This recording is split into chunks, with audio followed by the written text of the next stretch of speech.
A Ribbon of Sand by Shannon. The girl was dying, and she knew it. Strange. Even with the grisly wounds inflicted on her, all she could feel was the warmth of the sun. Her eyes followed an osprey fleeing free in the darkening sky. As far back as her memory stretched, she had daydreamed, and even as her breathing grew shallow, she fell into reverie. All the cruelty and indignity the man she knew as her master had inflicted on her couldn't destroy her love for the island that she had always called home. She could escape in her mind into the forest, gliding like a bird over the trees and ocean, far out of reach. It was where she was free to nourish her imagination, far from relentless work and the brutality of her daily life. The end was coming, like the onset of one of her daydreams. Yet, in her heart, she knew a part of her would remain as another aspect of the island she loved, the secret island that belonged to no one, a place that would long outlive the wickedness and hatred she knew so well. She was gone. 1. Astride my 12-speed Fuji, I headed to my friend Carlo's house by taking the back roads of Sheltered Harbor.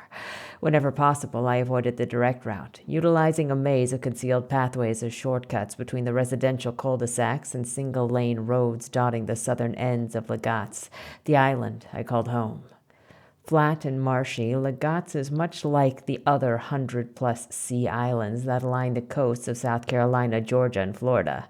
Often referred to as the first line of defense against storms and hurricanes that regularly pound the region, they provide a buffer between the Atlantic and the mainland. This stretch of South Carolina is known as the Low Country. The Sea Islands were first occupied seasonally by Native American tribes, the Chicora, Kiowa, Catawba, Kusabo, Creek, and Yamasee, among many others. These tribes hunted and fished the forests, lagoons, and shores until these islands became important to settlers from across the ocean. Industry and defense of this newly acquired territory became of paramount importance, leading to the assimilation or destruction of the native peoples. The bedrock of the new industry of labor-intensive cotton plantations was slaves. By the late 18th century, what is referred to as long staple cotton was developed on the Sea Islands, and soon slaveholding planters had amassed fortunes on what pro-secessionists termed king cotton. The Sunday morning mid-April breeze enveloped me in warmth without the humidity that would join it by early afternoon. Never as free and wild as Saturday breeze, the Sunday breeze felt threaded with mild caution, holding me back ever so slightly as if trying to lessen the impact of the coming school week. Monday lurked just a sunrise away. My bike tires shot out from a hidden path between oleander bushes, tires spitting sand as I turned sharply on Nighthawk Road, a newer street lined with houses that dwarfed the traditional one-story stucco homes. And with new residents also came new ideas that rubbed uneasily with the old ways. Like the rest of Lagatz, fishing, shrimping, and farming had fueled Sheltered Harbor's economy for generations. Unlike the pragmatic mindset most longtime islanders held, not dissimilar to the tans that darkened their skin, this new blood brought in a love of golf, houses with huge decks, vast windows, and skylights, along with cars that cost more than natives had in their life insurance policies. Pedaling down Nighthawk, I glanced to my left out over Mungan Cove and the wide marsh surrounding it. Dark rain clouds were moving in fast. A few fat drops of rain splattered onto my forehead, and just when I had convinced myself that I could stay one step ahead, a wind-lashed thunderstorm engulfed me. Finally reaching the driveway in front of Carlo's house, I dismounted my bike, balancing on one pedal as I coasted up to the front door. His mom, watering the large potted plants in the foyer, saw me through the wide bay window. "Come on in, Ash," Mrs. Spinetta chirped. Carlo's mom always wore a smile. To have a classmate of her son's show up at their house, wanting only his friendship, seemed to make her truly happy. I had sensed this in her expression when I once caught her eyes settling warmly on Carlo as he and I were sipping cokes, zoning out to a movie in the living room. Carlo was my best friend and, like me, had trouble fitting in at school. I stood in the door, quite soaked, as Carlo appeared at the top of the short staircase leading to the house's upper 2 levels. Chuckling, he threw his arm out before me. "Get a little wet?" Shaking my head like a dog drying itself, I feigned an ashamed voice. "Nah, I just sweat too much. Why do you always gotta bring up my embarrassing conditions?" It would have taken more than a bit of water to dampen my good spirits that day, because Carlo and I were going to an abandoned lighthouse on Declaration Island. The trip was far from ordinary because the island could be reached only by a land bridge at low tide. My discovery of the place had given me somewhere to escape to, be alone, daydream, and do things that I shouldn't be doing, like smoking cigarettes and a bit of grass. Declaration was avoided by most locals. Concerned parents insisted that their children avoid the dilapidated buildings, most prominent among them the lighthouse, at all costs. The skeletal framework tower of cast iron 95 feet high was an adult's nightmare. Parents imagined morbid scenarios in which the 112 steps leading to the Cypress watch room were booby-trapped that led to everything from broken bones to death.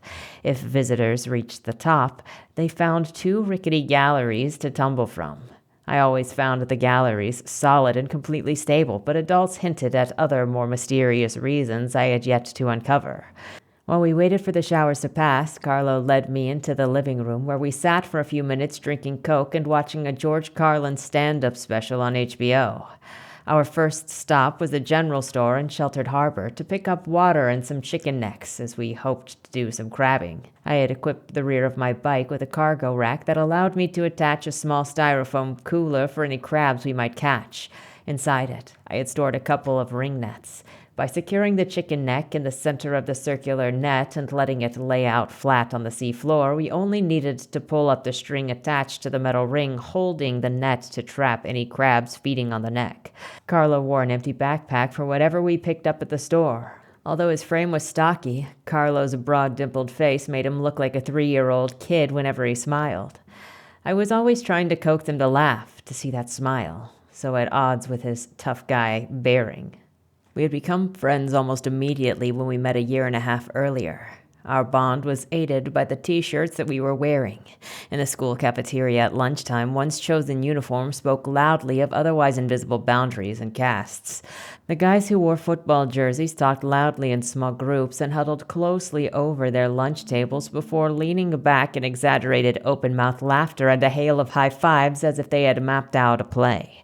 At nearby tables, other guys wore khaki pants and a polo or Izod shirts, differentiated only by color: yellow, pink, red, and green. Collars upturned and hair parted conservatively on the side and cut to such a precise length that I often wondered if there was a secret hair fairy who had made the rounds on moonless nights, cutting each head of hair with magical machine-like precision.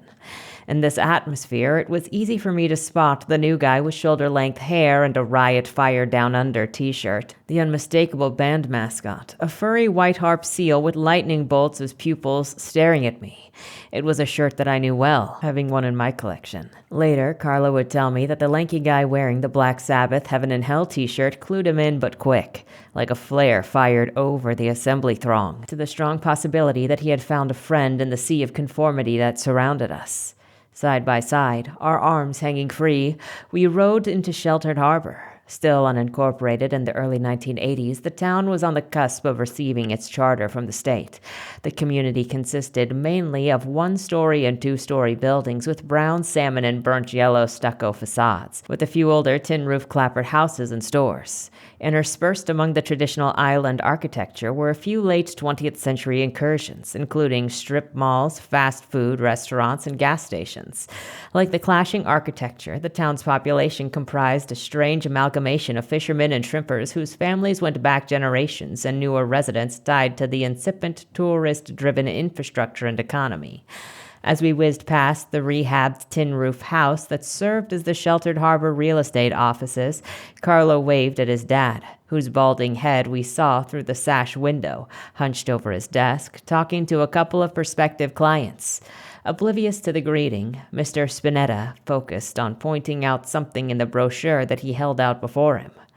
Carlo's dad had moved his family to Lagatz a 1.5 years earlier from New Jersey. He'd had something to do with a big stock brokerage firm up there, but while on vacation with his family, he became engrossed with the idea of getting in on the ground floor of a budding real estate market on the island. The ever-increasing influx of tourists that locals had to contend with had opened new opportunities for ambitious outsiders. After years of relative isolation, the island suddenly had a tourist season, commonly referred to by locals as the Northern Invasion. When crowds from primarily northern states descended, they clogged the small island roads, acting as far as locals were concerned as if they had never driven a car before, seen traffic signs, or, for that matter, encountered pedestrians. I don't know how often a car with a license plate from New York or Pennsylvania turned in front of me without a blinker, nearly running me over. Carlo's dad was right, of course. He was perceptive in sensing that the island was on a trajectory that would radically shift the established fishing and farming economy into one based mainly on recreational tourism and leisure, with houses and condominiums constructed to take advantage of the ocean golf course views. Hotels, condos, golf courses, and ostentatious houses sprang up like fleas on a dog's itchy back. Property, mainly oceanfront lots, went for staggering sums, and Carlo's dad was already making more money as a realtor than most people on Legates could even dream of. The Northern Invasion wasn't limited to just vacationers. Once Legat was deemed the primary commercial island of the Low Country, wealthy, primarily white developers added exponentially to well-lined pockets with resorts and property. The new King Cotton. Hands now firmly gripping the handlebars, I swiftly edged past Carlo, hanging a left onto Merganser Drive. I could easily leave Carlo in the dust on a twisting asphalt road like this with a 12-speed bike made for such surfaces. Glancing over my shoulder, I caught a glimpse of him, his long black hair billowing like a flag straight out behind him. Riding his fat-wheeled Schwinn King Sting put him at a disadvantage on this flat, smooth surface. I could waste him here. Both of us pedaled furiously, Carlo instantly picking up on the challenge. In my cracking teenage voice, I half-sang, half-yelled the words to Speed King in a poor approximation of Deep Purple's Ian Gillan. From far behind me, I could just make out Carlo laughing. "I blew my engine, man." At the end of Merganser, with the harbor in full view, I balanced my weight on the pedal and dismounted the still-rolling bike. Several seconds later, red-faced, sweating but smiling, Carlo pulled up alongside me as I parked my bike in the bicycle rack on the side of the general store. The general store, sometimes called Gem Cross after the owner, was a one-story mustard-yellow building with a stucco facade. If a photo had been taken only of Gem Cross, one would never guess at the rather splendid view of a horizon full of masts and nets that lay just a few short yards beyond. Originally just a modified bay, the harbor had been dredged and expanded, with many docks added to accommodate not only commercial fishing and shrimp boats, but also a growing demand by new residents for recreational boats and yachts. Always overhead were seagulls that wheeled, laughed, and cried, mixing with the bells from boats and buoys. The sounds etched into my mind, along with the ever-present smell of fish, fresh and decayed, wafting in the wind. Laughing, Carlo and I rounded the store building, loudly discussing our contenders for the best song from Iron Maiden's newly released The Number of the Beast. We'd had a bit of concern in our circle before the album came out, as the former lead singer, Paul Di'Anno, had just been replaced with a guy who'd been the frontman of Samson. In Carlo's and my estimations, Di'Anno was the singer of choice for Maiden, bringing with him a punkish attitude and swagger. That said, the two of us instantly accepted the new guy, Bruce Dickinson, with no qualms. Our conversation quickly transformed us into two impassioned politicians in debate. Carlo's arm shot up and down like he had decided to do jumping jacks without informing his legs as he blurted in rapid-fire staccato. "The title track is definitely the best song on the album. Dickinson's scream is from another planet, man." Before I could say anything, he added, "That or Hallowed Be Thy Name. Or maybe Run to the Hills." Nodding at his choices, I answered, "The Prisoners is my top pick. It's got everything that you want in a Maiden song. Bruce screaming like a banshee, Adrian and Dave dueling it out, Burr pummeling the drums, and Steve Harris turning his bass into a galloping horse." "Children of the Damned is great too," Carlos interrupted. Like a young Abraham Lincoln, I stood my ground, tight-lipped and stoic. "So is 22 Archaea Avenue. They're all fucking great, though," Carlos concluded, a Stephen Douglas to my Lincoln. "I think that we can agree that the whole album will go down in metal history as a classic that it is." Satisfied with our choices, we nodded at each other. As the bell over the door jingled sharply announcing our arrival, Carlo and I cast our eyes to the floor, hating the unasked-for attention. Nudging my arm, Carlo looked me squarely in the eyes. "I'll get some water. You pick up some next." His voice clipped and sober as if we were in the delicate mission that needed to be expedited with precision. Nodding in agreement, I set off down an aisle toward the back of the store. By unspoken understanding, we invariably aimed to complete our shopping as quickly as possible. Bottled water was necessary, as the island's tap water was always sour with sulfur. Under thick brows and weighted eyelids, Jim Craw's eyes watched us suspiciously. Our long hair and heavy metal t-shirts presented an affront to his deeply ingrained idea of order. The domain of long hair was reserved for females, while males were supposed to have short hair, except, of course, for the one long-haired guy on Oak Ridge Boys. The logic at play was just a few stops down the road from gauging superiority by the pigmentation in the skin. Jim Craw's creased, meaty forehead was a visible manifestation of gravity, pushing down on the two narrow slits that were his eyes, fighting a losing battle under the constant strain. Usually talkative and ready with an opinion or an anecdote with other locals, he was always withdrawn and reticent with Carlo and me, ringing up goods without acknowledgement of our presence and looking through us as if we were semi-transparent or insubstantial. But always looking, grabbing our money coarsely and grumbling was his recognition that we did indeed exist as someone more than fleeting ghosts. On the days Jim Craw was absent, the younger employees stared after us whenever we moved, their eyes mocking with a young, fresh fire, more focused, alive, and threatening than the glare of the older man. As we exited the store, Mr. Turnbull, who ran the bait-and-tackle shop a few doors down, brushed past us as if we were part of the doorway. Through the sound of the tinkling bell and the squeaking of the door's rusty hinges as it swung closed, we heard robust laughter as Jim Craw said something unintelligible to Turnbull. At once, I felt a recurring sensation of being separate from the world, caught in a paralyzing light reserved just for me. Although this light kept me from seeing beyond it, I was sure that the key to a broader understanding I knew must exist was locked in a drawer behind the counter with Jim Craw. So how would Carlos and I ever know anything more? Patting my friend's shoulder, I safely locked away that thought with an imaginary key of my own, far away from Jim Craw's drawer. I smiled to myself, seeing an opportunity to use a line from a John Wayne film I'd watched a couple weeks earlier. Breaking into the stereotype of Wayne's accent, I leaned toward Carlos as we approached our bikes. "Slap some bacon on a biscuit and let's go. We're burning daylight." His face lightening up, Carlo let out a sharp, loud laugh. "Lead the way, partner. I need a change of scenery." We quickly rebounded from the shop's suffocating atmosphere, stowing the water in the backpack and the chicken necks in the cooler. Lifting his bike, Carlos swung it around and dropped it roughly, bouncing it on flat tires. Settled on his seat, he squinted in the now bright sunshine. "And you know exactly how to get there?" Momentarily standing off of my seat as we started pedaling, I glanced at him. "Sure do, but it took me a while. It wasn't until my third trip there that I caught a glimpse of the light. But there are these interlocking lagoons toward the center of the island, and I was on the side of one of them, and it was on the other." I smiled. "So damn close, but so far." Finally, a few weeks later, Mike and I ran into a kid named Abe, who was coming across the land bridge that connected to Declaration. He pointed across the inlet at these huge oaks and said that between them was a path, something that I had never noticed before, and he said to follow it. "And you finally found it, huh?" "Yep. The damn forest is so thick that we didn't see it until it had just loomed up over us when we rounded a turn in the road." The path that Abe had pointed out ended at what was just discernible as the remains of a blacktop road leading its way through the green and amber hues of the forest. Decades earlier, before the government decommissioned the Declaration Lighthouse in the early 1930s, the road connected to the lighthouse compound to a long varnished pier of the island's west end.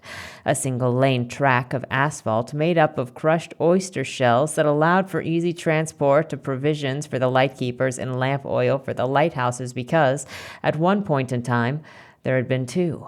Mike had been my best friend 3 years earlier when I was 12. From my perspective, Mike and I were destined to be buddies for life. We'd go into the woods surrounding our house to explore and have make-believe adventures that seemed as real as anything else we experienced.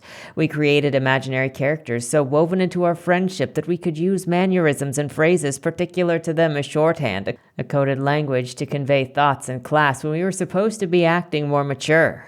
Like a lot of kids that age, taboo diversions intrigued us, smoking cigarettes, sampling the hard alcohols from our parents' liquor cabinets, sneaking out to engage in some light vandalism, shoplifting candy bars and comics from Piggly Wiggly, as if we were feeling cultured, stealing horror and pulp fiction novels from a local bookstore.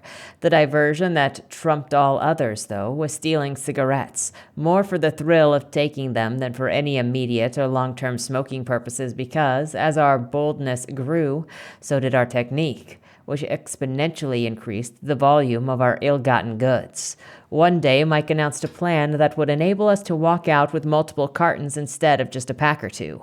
His idea was marvelously simple, which is why it worked. We would grab a paper bag from the kitchen pantry, throw in a few rocks to make it appear as if it was full of groceries, walk into Piggly Wiggly's, and beeline directly for the cigarette aisle. While one of us acted as a lookout, the other piled cigarette cartons into the bag, and then we walked out like we were following one of our moms. On the occasion, a bagger even asked if we needed help carrying the bag out. We told him that we were fine, but thanks. Because we passed for two innocent kids, we stockpiled over 20 cartons of various cigarette brands without drawing attention to ourselves. The thing is, we grew cocky. Even though we had enough cigarettes to open a small convenience store, we decided a quick back-to-the-roots mission of shoving a couple of packs into our pockets would provide an excellent afternoon's entertainment and adrenaline rush. As luck would have it, though, we were caught red-handed.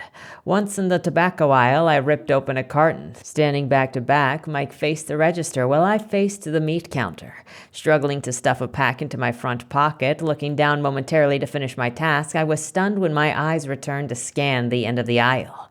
Hunched slightly forward with one hand on the packaged meat cooler and the other gripping a meat cleaver, the butcher stood staring at me, his eyes like those of a giant owl, unblinkingly fixed on his prey.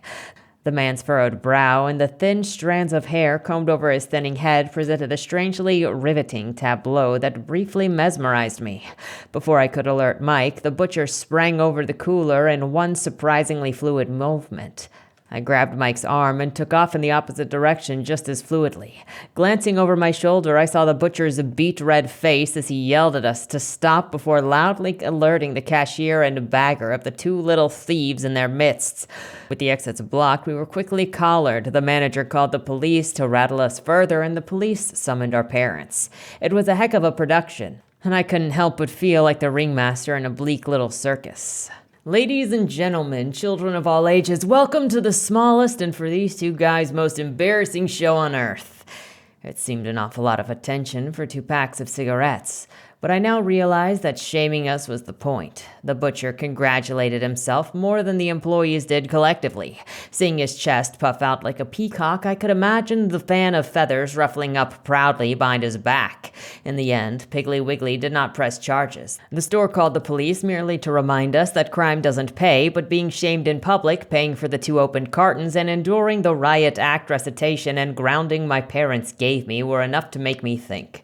I wasn't concerned with rehabilitation as much as the location of future targets and improved planning.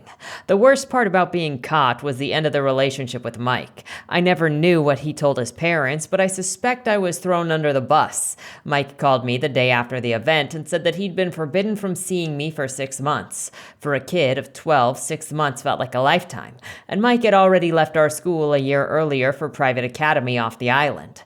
That hadn't affected our friendship, but I suspected the 6-month hiatus gave his mother enough time to poison his views of me with her repeated warnings about my character. Just a few weeks after Mike and I were finally allowed to hang out again, our get-togethers suddenly and unexpectedly stopped. A mutual acquaintance awkwardly told me that Mike wanted me to know that our friendship was through. In a fundamental sense, The close friends that we have while growing up are interwoven with our first mature emotions. Although quite different, these friendships are as intense as an adult relationship with a significant other. From the adult perspective, I can now see how his parents thought that I was a bad influence and that Mike and I were like fire and gasoline together. I suppose, in many ways, we were. But Mike's easy acceptance and their judgment always rubbed me the wrong way and made me much more cautious about making new friends. Like family, I had never considered that a friend, particularly a best friend, could discard me and go on about their life. It had been a rude and jarring wake-up call. I became a little less open, less free, less the butterfly my mother always lovingly called me. That was the first time in my then short life that I had become a bit jaded. A bit of the sparkle the world held out to me had been removed. I know that shoplifting would bother most parents. It upsets mine. The difference, though, is that Mike's mom had always seemed to have a problem with me. Mike had a younger brother named Jason, and his mom would say things like, "You and Ash have to leave. Ash is too ugly and will scare Jason's friend when he comes over." I looked just like any other kid except with shaggier hair.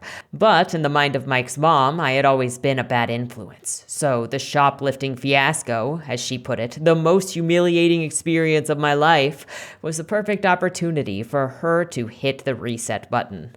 I wasn't aware of it then, but as a result, I held back in my friendship with Carlo before I felt confident that he wouldn't lead me, like the will-o-wisp from a clear path only to disappear. Now, pedaling at speed out of Sheltered Harbor, we transferred from Magnusser to a bike path that led east to the ocean. Whenever possible, we used these paths that had begun popping up to accommodate tourists because they provided a safe alternative to single-lane roads, which were always risky. Unfortunately, construction of the bike paths had been haphazard and few had been completed, often ending in the middle of the road. Luckily, our path led us to the Adventure Inn, the only hotel on the island's southern end. The Adventure Inn, built around 1970, didn't live up to its name, hiding as it did behind a high protective sand dune far from the crashing surf. The hotel publicly welcomed anybody, but its visitors were almost all white. On the northern end of the island, the black side, as white locals called it, stood a one-story motel used exclusively by an African-American clientele. This unwritten separation extended to the grocery stores. The Piggly Wiggly on the southern end was where white locals shopped, while the north end had Glover's, an independent supermarket where seeing a white face was about as likely as spotting a low-country cougar.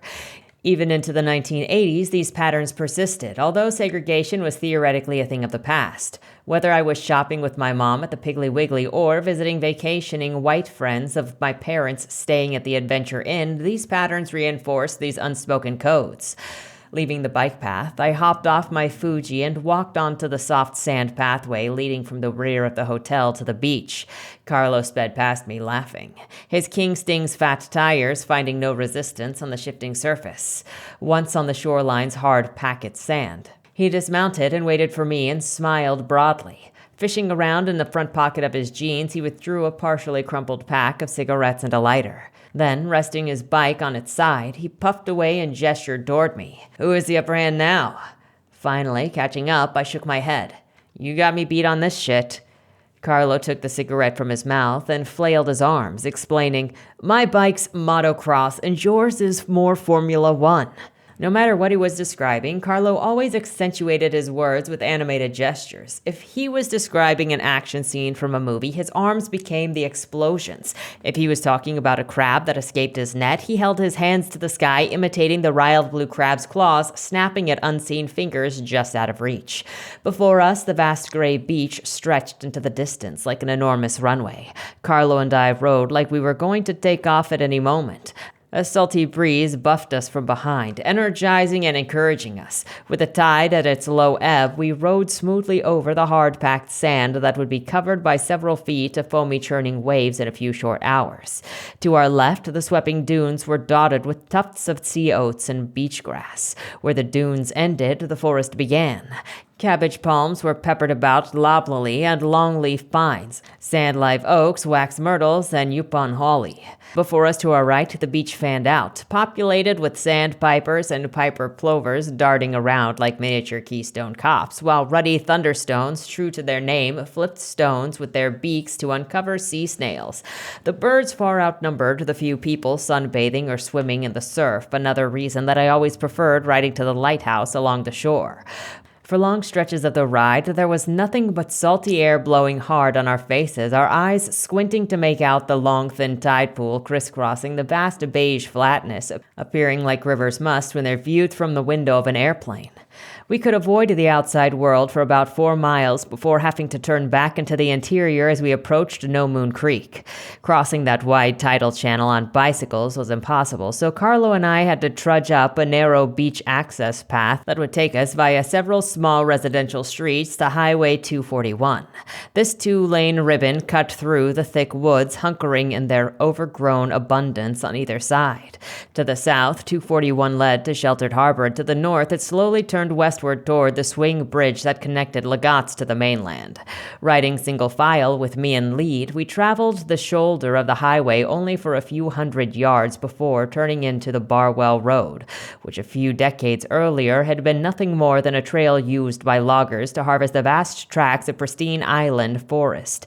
No Moon Creek, which had forced Carlo and me inland, was a geographical line separating the island's southern white end from the black side, which occupied most of the northern half. Of course, a small smattering of folks didn't neatly abide by this invisible line of demarcation. Still, this terminology was what most residents of Sheltered Harbor used to discuss island politics, give direction, or reference island history and geography.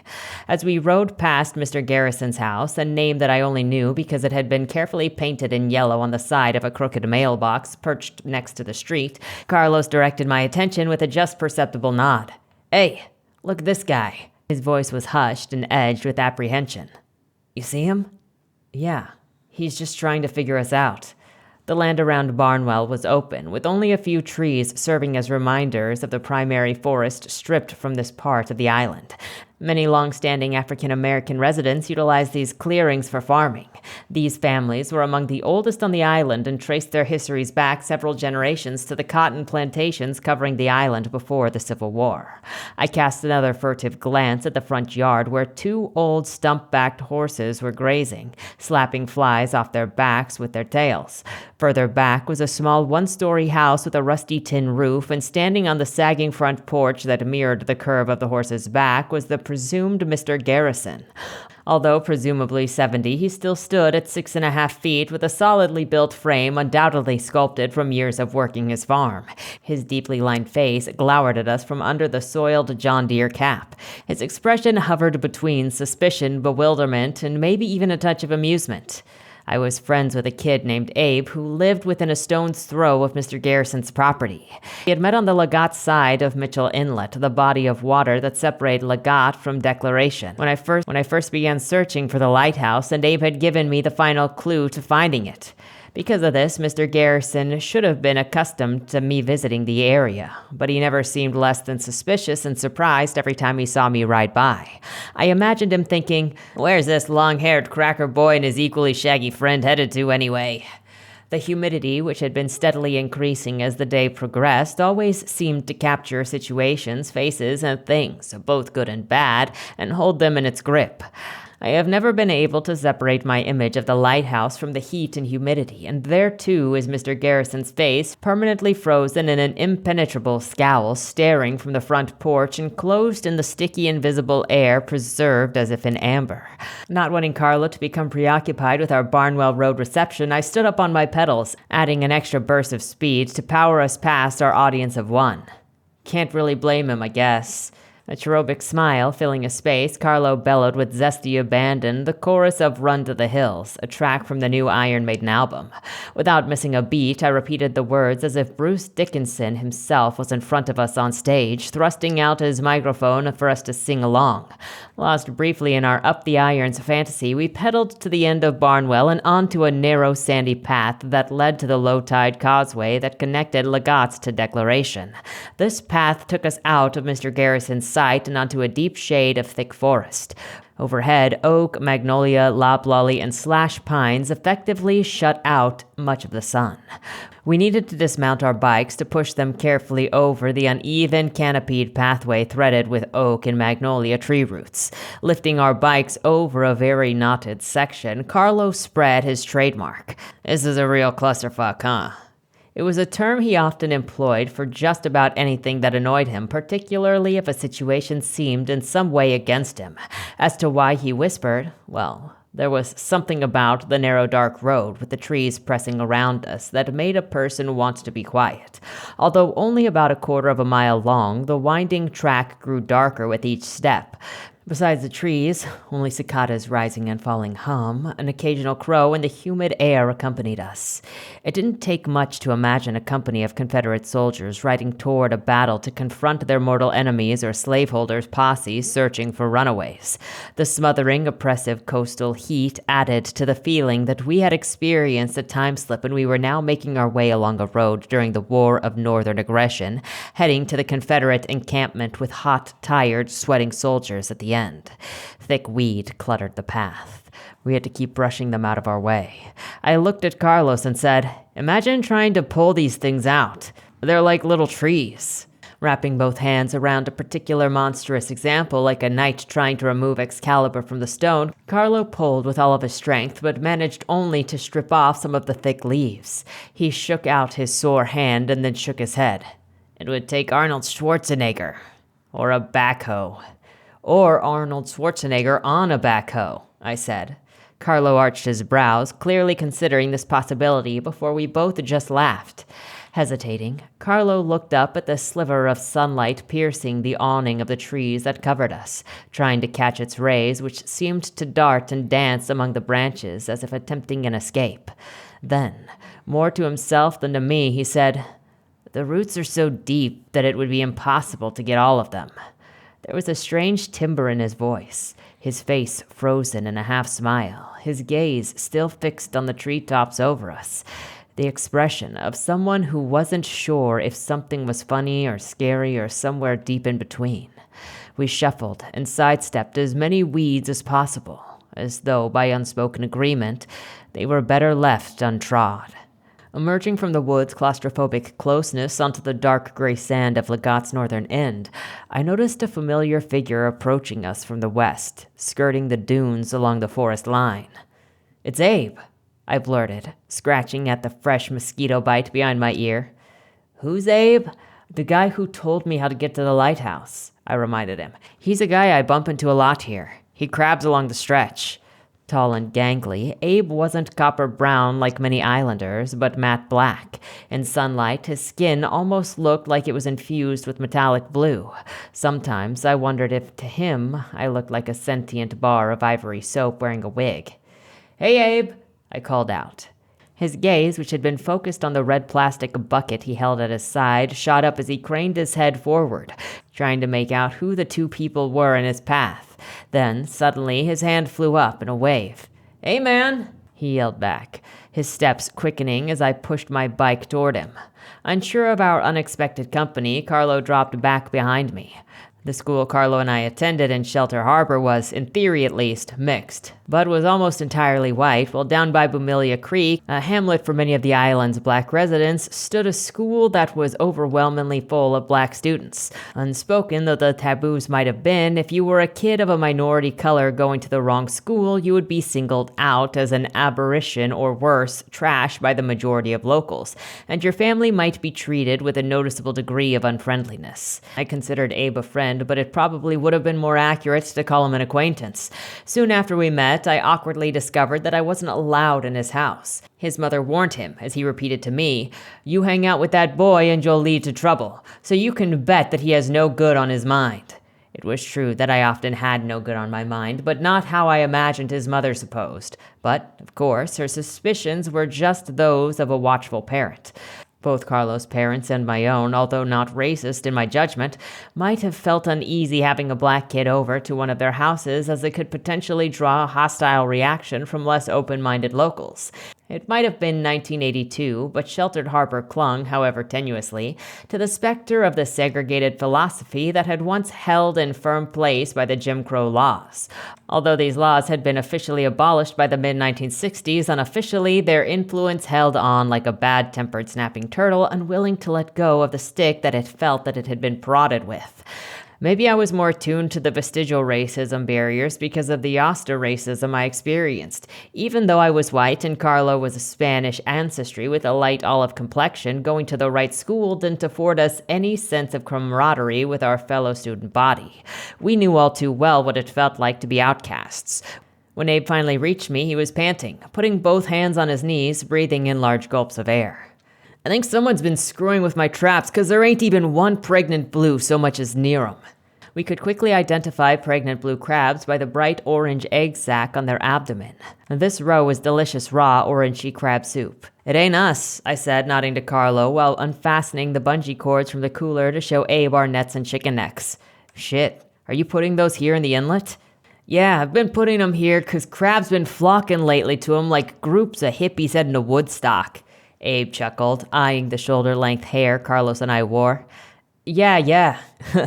I laugh. "Except you should know that rednecks are like poison to hippies, and where they're found, the hippies usually won't be." Carlo, no longer on alert, walked up beside me. "This is Carlo, by the way. Carlo, this is Abe." They shook hands, and I could tell by Carlo's relaxed expression that any uncertainty he might have had initially was gone. I looked out across Mitchell Inlet. "You should try Mash Creek on Declaration. Carlo and I are headed there now. I've been telling him about it and how I've been coming away with 50 crabs in under 2 hours. You can always be assured of peace over there, and there is nobody to mess with your traps." "You're probably right, but I ain't seen no one around here today except for you two mangy dudes." Abe grinned as he nodded his head forward, laughing his high-pitched, scratchy chortle from the back of his throat. "Well, mangy or not, at least we'll have blues in our bucket," Carlos said. We all laughed and I patted Abe's shoulder. "You're one to talk, man. There wasn't a blue in the same zip code of your traps, if you remember." Then, glancing at Carlo sideways, I elbowed his arm. "You know, I think the crabs around here have finally seen the light and are joining the pilgrimage to Woodstock with us hippies. Maybe you got something there," Abe said, looking us up and down in an exaggerated manner. Then, grimacing, he put his hands on his head and shook in mock exasperation. "Just shows they ain't got no sense." I smile. "More like it shows they ain't afraid to be themselves." Abe looked doubtful as I shifted my attention back to his immediate problem. "We'll keep our eyes peeled for any crab nappers. But if I were you, I'd put those traps over in Mash Creek." Abe scanned the beach as if searching for clues. "If this bullshit keeps up, I think I'll do that. It's just so much closer to me to set 'em here." He turned back to face us, extending his hand. "Nice meeting ya. Carlo, right?" Carlo nodded. "Nice meeting you too. Well, I gotta get home. I have a science test tomorrow, and I've barely looked at a book." Seeing an opportunity to return to his earlier jab, I smiled. "With your looks, you should be able to scare it into teaching you." "You're right there." He laughed, thrusting his hands out. "I'll lay some kung fu on its ass if it gives me any trouble." It was my turn to shake my head as Abe waved his hand and began walking down the beach toward the path from which Carlo and I had emerged. "Later, y'all hippies," he shouted over his shoulder. "Take it easy. See you around," Carlos and I responded. Abe's figure slowly shrank as he retraced the footsteps Carlo and I had made. He glanced back, and I wondered again what we looked like to him. Not long before, the color of our skin had made us the center of attention. The previous winter, Carlo's parents had taken us on an overnight excursion to Savannah to see a concert. Initially discouraged to discover that Crocus and Def Leppard were bypassing the city on their current tours, we decided that we'd be happy bathing in whatever decibels were available, so we bought tickets for Zapp and Roger, a funk band appearing at the Civic Center. Although it certainly wasn't our accustomed scene or musical genre, these two cracker boys agreed that the band's rhythm section satisfied our cravings surprisingly well. Carlo's skin might have been more olive than white, but we stuck out like white marble statues in that mahogany crowd. Although everyone eyed us with a suspicion at the start of the concert, by the time that we were leaving, the two long-haired guys banging their heads had been accepted with smiles and some lighthearted laughter. Recurring with the smell of salt on the breeze were other, more pungent odors of low tide, a sandy, muddy mixture comingling with clumps of rotting seaweed and scattered sea cucumbers dotting the beach. Then, caught by the movement in the sky, Carlo and I looked up simultaneously. High above us, wings extended and locked, several turkey buzzards rode the thermals, their feathers shining silver as they caught the sun. The turkey part of their name was easy to figure out, as their feathers and red heads did bear a striking resemblance to wild turkey. I found myself staring at them, mesmerized. Man, some people find 'em ugly up close, but there's something else gliding up there. Carlos nodded. They kinda look like X-Wing starfighters, you know, when their wings are flat and not in attack position? He loved all things Star Wars, and even though the comparison was debatable, I said nothing. It didn't matter anyway, as something else caught Carlo's attention.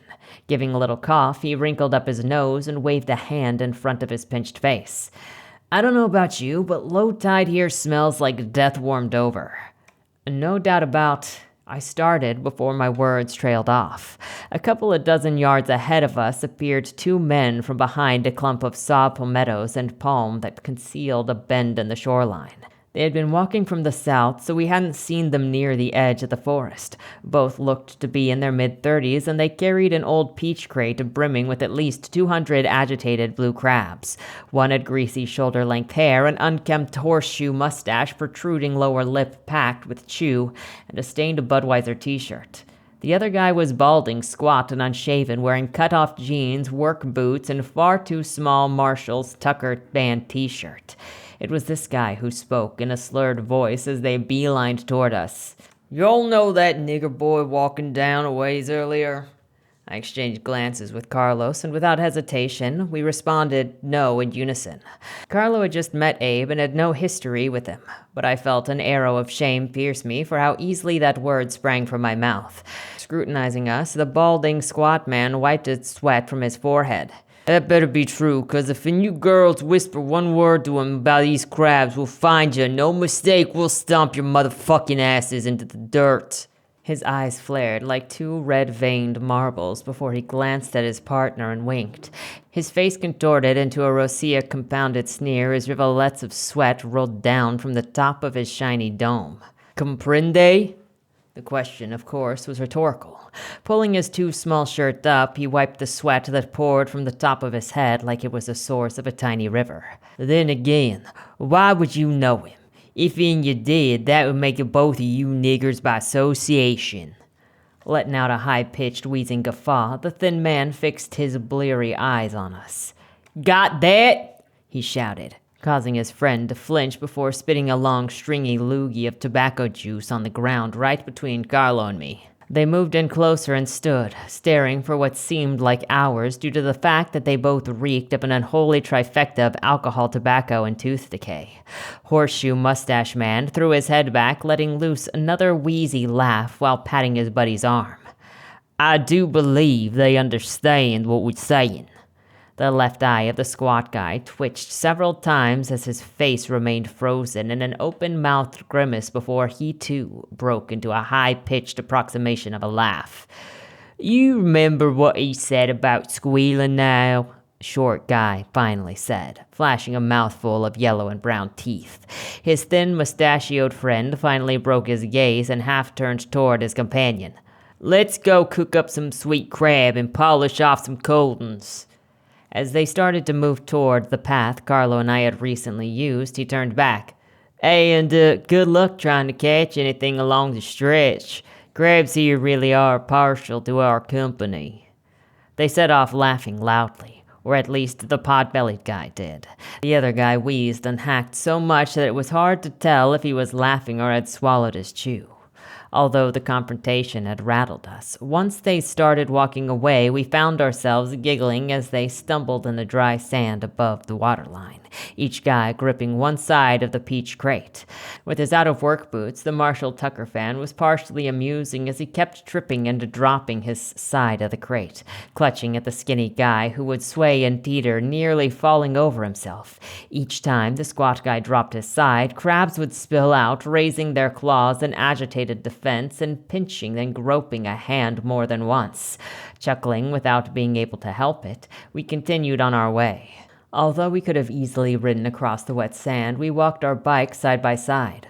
While my bike's thin tires were fine on the packed sand of the beach, they would be useless on the temporary causeway to Declaration Island. When crossing between the two islands, it was essential to keep moving, or one's feet would start sinking into the mud sand that crept like molasses over tire rims and feet. Freeing them took a surprising amount of energy. Without saying anything, I stopped, laid my bike on its side, removed my shoes, tied up laces together, and swung them over my shoulder, and then rolled up the bottoms of my jeans. Following my lead, Carlo did the same. No matter the weather, jeans were always part of our attire. The jeans and t-shirts publicizing all of our favorite bands or Harley-Davidsons were an extension of us. I know, of course, why our conversations had stopped. But instead of mentioning the drunken rednecks, I stood up and gazed across the inlet to Declaration. Walking over and standing next to me, Carlo stared at the island that was still a complete riddle to him. I patted his shoulder, faking a stereotypical pirate's inflection. "There lies the road to the unknown mysteries of Declaration.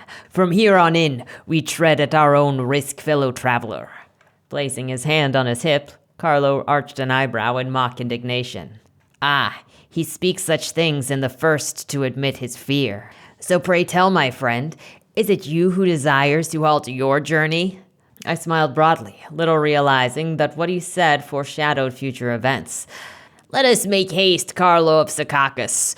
For Carlo was, you see, originally from Secaucus, New Jersey. I took the lead a few steps in front of him, setting the final leg of our journey in motion. To our left was Mitchell Inlet, and to our right, the scouring Atlantic Ocean, glistening brightly. 1,000 suns.